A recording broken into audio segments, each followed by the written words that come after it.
tous, on est le 25 septembre, il est très exactement 9h57, ça ne s'invente pas, et je tuerai pour un Twix, là tout de suite.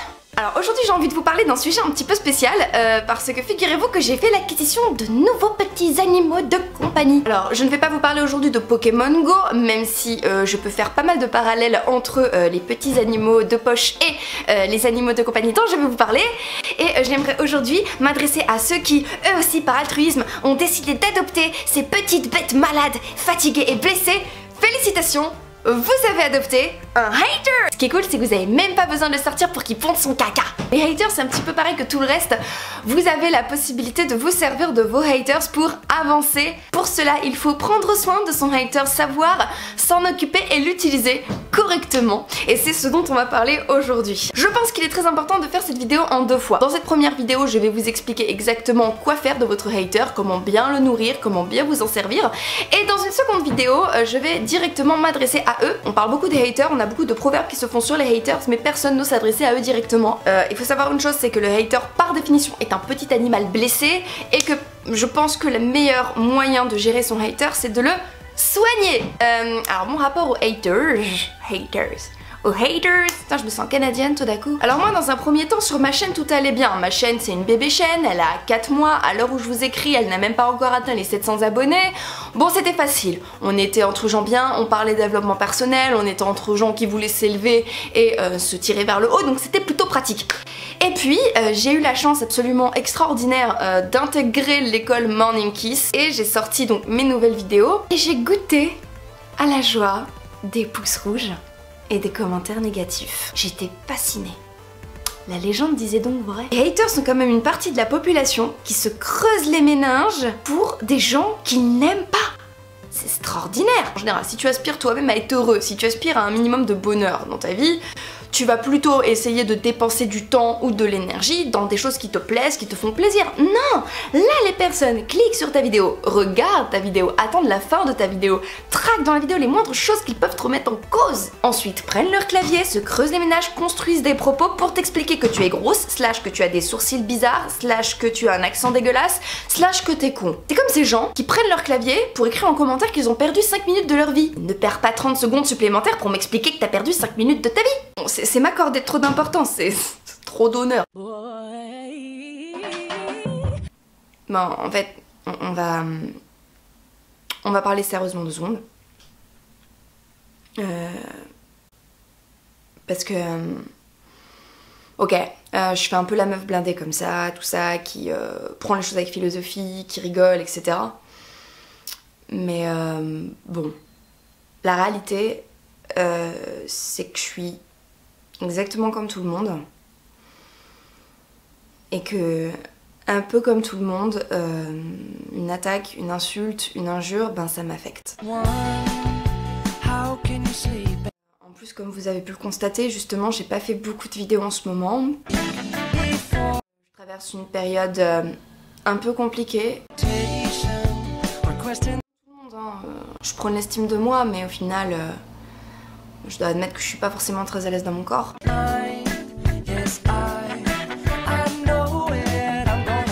Bon, en plus c'est un petit peu délicat parce que justement là je suis juste arrivée à la trentaine, je viens juste de fêter mes 30 ans. Bon, c'est une période de sa vie où on sait pas trop qui on est.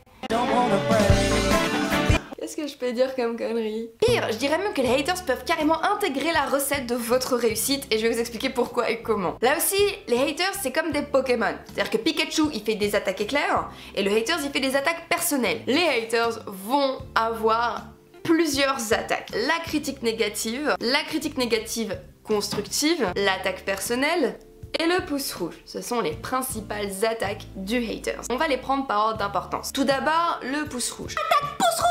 Ne le prenez juste pas en compte. En gros, le message qui se cache derrière un pouce rouge c'est j'aime pas du tout ce que tu fais, slash j'aime pas ta gueule, slash j'aime pas ton fond, slash je n'aime pas ta forme, je tiens quand même à te signifier que je n'aime pas.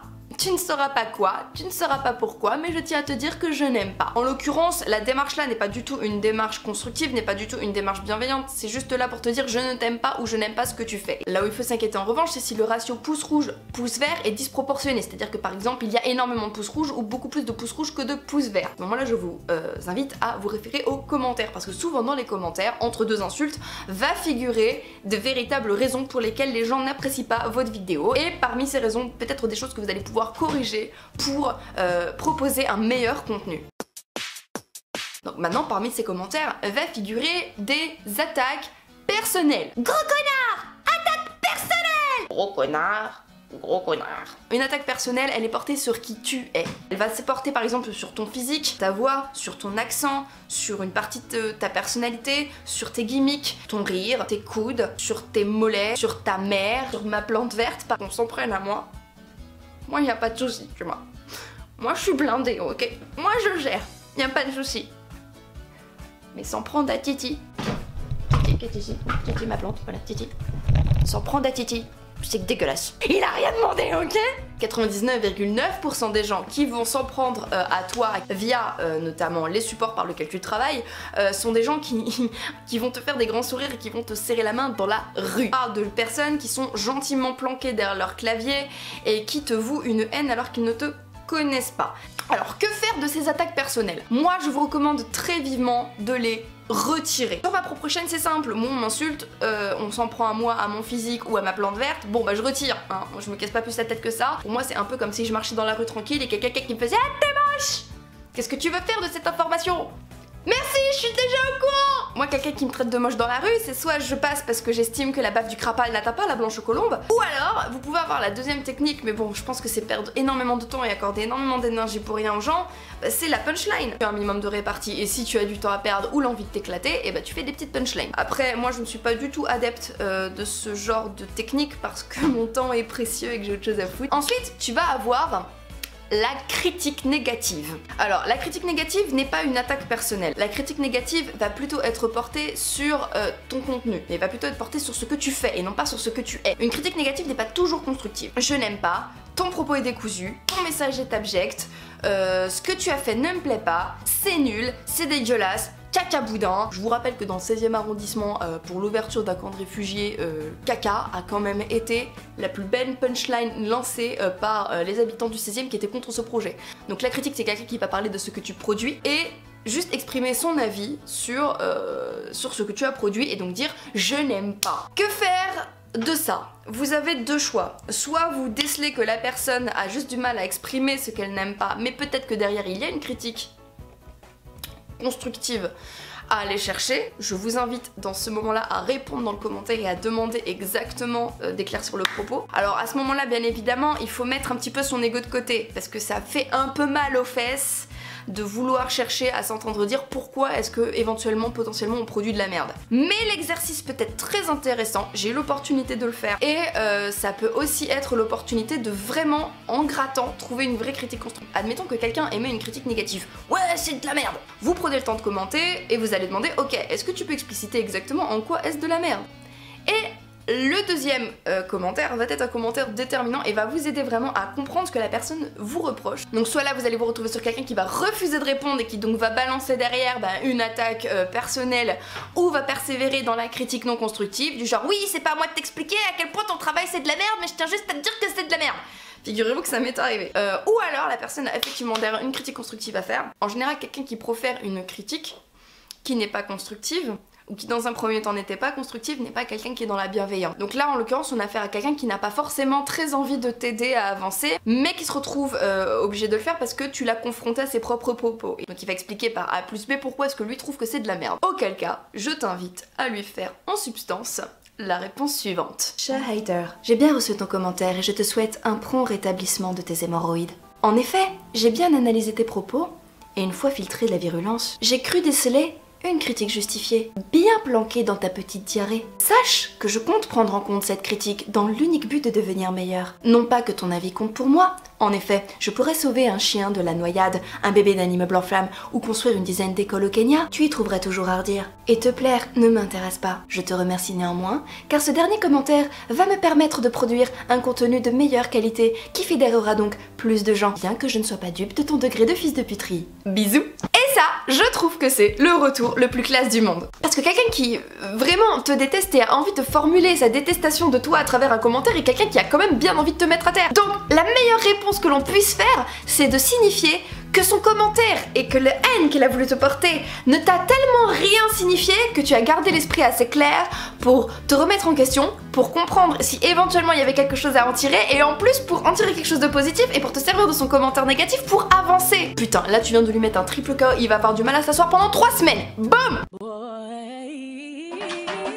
Maintenant, il va y avoir les critiques constructives négatives. Alors là, en l'occurrence, on n'est pas vraiment dans le hater. Donc là, c'est plutôt quelqu'un qui va pointer du doigt quelque chose que tu n'as pas bien fait. Et donc, c'est quelqu'un qui va plutôt exprimer à travers ses commentaires que tu peux mieux faire. Par exemple, de mon côté, ça peut être quelqu'un qui va pointer du doigt un défaut de montage, ou alors qu'il manque quelque chose, qu'il y a des longueurs sur certains points, etc. Tout ça, ce sont des vraies critiques que moi, je peux prendre en compte. Et en général, ce sont des critiques qui ne me gêne pas. Si quelqu'un pointe du doigt quelque chose que vous n'avez pas bien fait dans votre travail, si l'avis est construit, qu'il est porté sur des arguments concrets, je vous invite à ne pas du tout le prendre mal, ni même le prendre personnellement. Moi qui aime faire des critiques constructive mais qui ne suis pas une détesteuse, mon réflexe à moi va plutôt être de trouver le MP de la personne qui a produit du contenu et de lui faire ma critique constructive en MP. Même si je ne suis personne pour critiquer ou pour juger, je prends souvent le temps quand même de donner mon avis. Maintenant, s'il y a des choses à retenir de tout ce que je viens de vous expliquer, parce que je suis un petit peu décousue des fois dans mes propos, alors, la première chose qu'il va falloir que vous reteniez, c'est que les gens qui ne vous aiment pas, ils ne vous aimeront pas. On peut pas plaire à tout le monde et il va falloir vous faire à l'idée que dans tous les cas, plus vous allez avoir un rayonnement et plus vous allez être visible notamment sur la toile et plus vous allez effectivement être visible pour des gens qui peuvent être susceptibles de ne pas vous aimer. Il faut également une chose, c'est que quelqu'un qui prend la peine de vous dire qu'il ne vous aime pas tranquillement planqué derrière son ordinateur, c'est quelqu'un qui est non seulement lâche, mais qui en plus de ça, qui ne va pas bien. En général, un hater, s'il prend la peine d'exprimer sa haine, et surtout à travers un écran, c'est foncièrement qu'il ne va pas bien. Oh putain, c'était ouf. Je suis trop bien avec toi. Moi aussi, c'est ouf, mais chaque jour qui passe me permet de réaliser que c'est vraiment toi que je voulais. Je crois que j'ai jamais été aussi heureuse de toute ma vie. Entre notre relation et ma nouvelle promotion et l'acquisition de ma nouvelle Polo Laguna, je me sens à la fois totalement comblée et parfaitement sexuellement épanouie. C'est sûr, en plus maintenant tu vas pouvoir proposer des trajets de covoit sans Blablacar. Oh.